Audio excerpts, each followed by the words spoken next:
Hello friends, नमस्कार और बहुत बहुत प्रेम आप सभी को मेरा।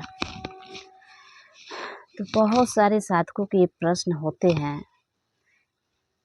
और मैं स्पेशली भी बता रही हूँ कि जब हमारा कुंडलिनी एक्टिवेट हो जाता है, सहस्त्रार चक्र एक्टिवेट हो जाता है, तो ये दोनों चक्र जब एक्टिवेट होते हैं तो हमें असहनीय पीड़ा होती है। ठीक है, तो जब पीड़ा होता है, पीड़ा कैसा होता है भाई? तो सर लगेगा कि फट रहा है, सर भारी भारी लगेगा, ऐसा लगेगा कि टन का वजन हमारे माथे के ऊपर डाल दिया गया है। ऐसा लगेगा कि माथा फट के बाहर आ जाएगा। आंखें जो है वो जलन देगी, लहरेगी, शरीर जो है वो अपने कंट्रोल में नहीं रहेगा। तो ऐसे ऐसे अनुभव होंगे और होते हैं। तो उस समय एक साधक को क्या करना चाहिए?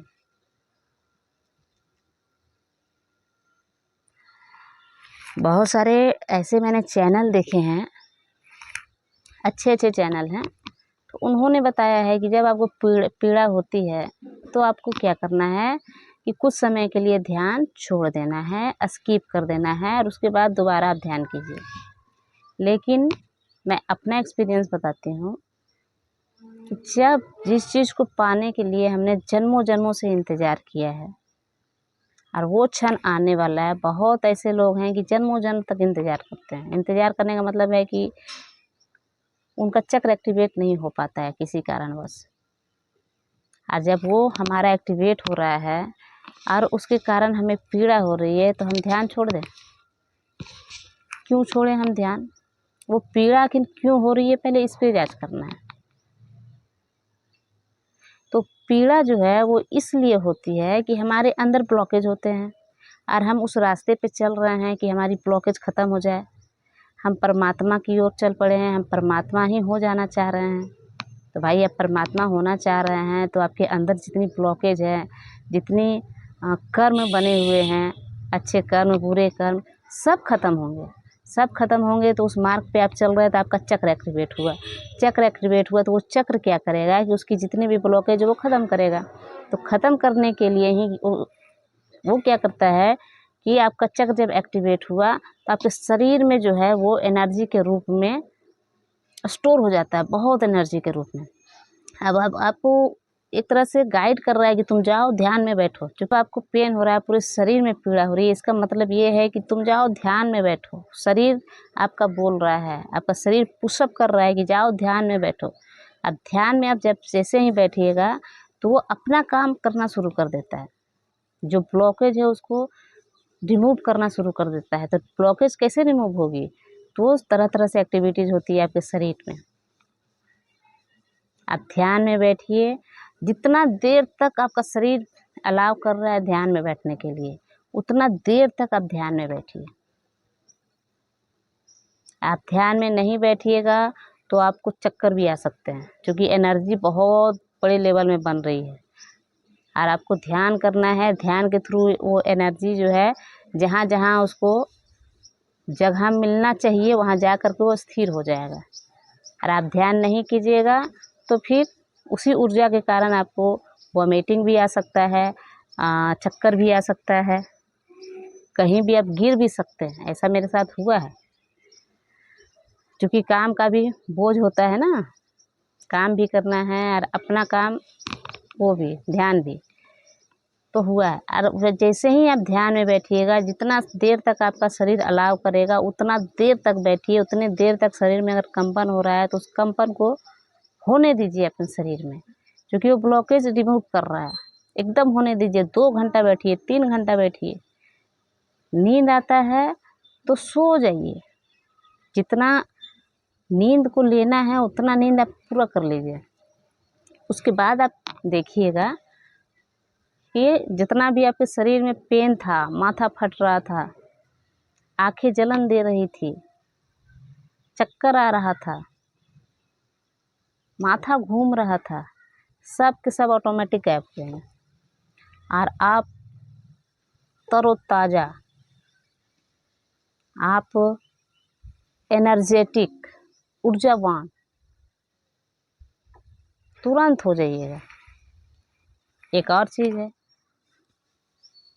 कि ध्यान में जब आप बैठिएगा तो ध्यान जितना देर तक आपका शरीर कंपन कर रहा है, जितना देर तक आपका शरीर अलाव कर रहा है कि ध्यान में बैठो, उतना देर तक आपको बैठना है। और जैसे ही वो कंप्लीट हो जाएगा, जितना आपका शरीर अलाव कर रहा था ध्यान करने के लिए, वो जैसे ही कंप्लीट हो जाएगा वैसे आपको उबासी आएगा, वैसे आपको उबासी आना शुरू हो जाएगा।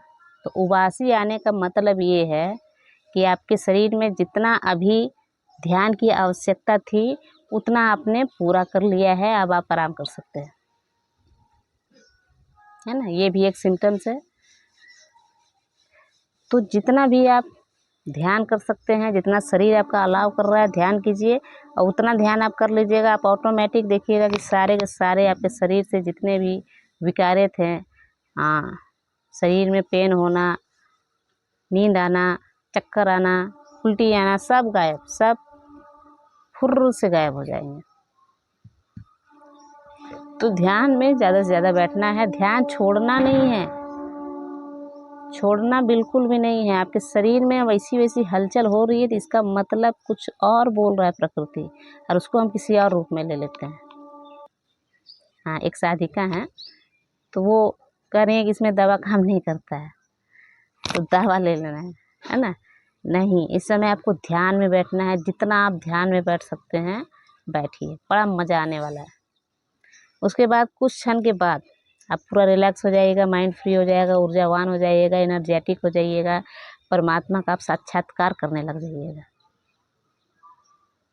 उसके बाद फिर कुछ समय के बाद ध्यान चूँकि आपको करते रहना है ना, कुछ समय के बाद फिर आपका सर घूमेगा, भारी लगेगा, तो फिर क्या करना है, उसी तरह करना है। जब जब आपको लगे कि मेरा सर घूम रहा है, भारी भारी लग रहा है, आँखें जलन दे रही है, बस वही चीज़ आपको हर बार अमल करना है, हर बार उसको दोहराना है। आप देखिएगा कि आपका जो चित्त है वो शांत होने लग जाएगा, आपका जो दृष्टा भाव है वो पूरा ओपन हो जाएगा, आप सुनने की अवस्था में चले जाइएगा। एक प्रकृति की अलग आवाज़ ही है। कभी कभी मैं ऐसी प्रकृति में खो जाती हूँ, ऐसा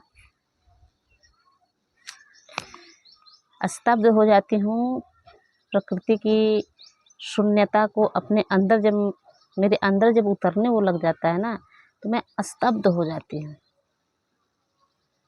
एक साधिका है, उन्होंने क्वेश्चन किया है कि दृष्टा भाव में किसी चीज़ को देख करके ध्यान कैसे करना है।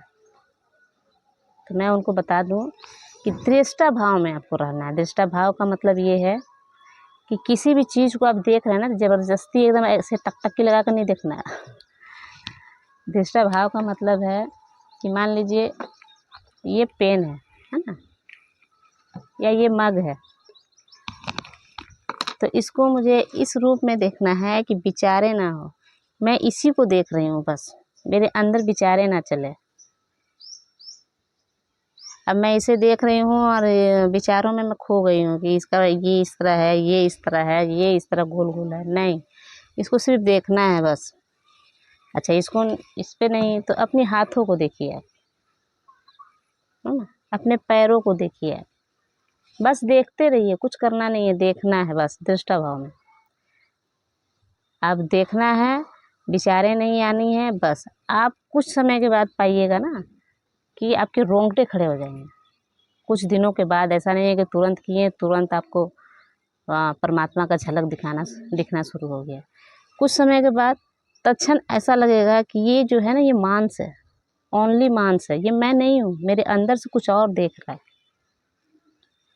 है ना, ये मैं नहीं हूँ, मैं मेरे अंदर से कुछ और देख रहा है, ये सिर्फ मांस का टुकड़ा है ये। और बड़ा आप आश्चर्य होइएगा कि मेरे शरीर में ये जो भी है, हाथ है चाहे मांस है, कुछ भी है, आज तक मैंने इसे देखा नहीं। आज जब मैं देख रही हूँ तो ये मालूम पड़ता है कि ये सिर्फ और सिर्फ मांस का टुकड़ा है, मांस है। तो कभी कभी अपने शरीर को भी निहारा कीजिए, पूरे अंग को निहारा कीजिए, आप पाइएगा कि ये शरीर का टुकड़ा ही मात्र है, ये मांस ही है, और हमारे अंदर जो देख रहा है वो कोई और है। वो क्षणिक आएंगे, क्षणिक जाएंगे, क्षणिक आएंगे, क्षणिक जाएंगे। शुरुआत में ऐसे ही होगा, है ना। और उसके बाद फिर ध्यान में गहरे हो जाइएगा तो फिर हमेशा के लिए बन जाते हैं। तो चलिए, छठ की ढेरों बहुत सारी आप लोगों को शुभकामनाएं, बहुत बहुत प्रेम आप सभी को। Love you and take care. Bye bye.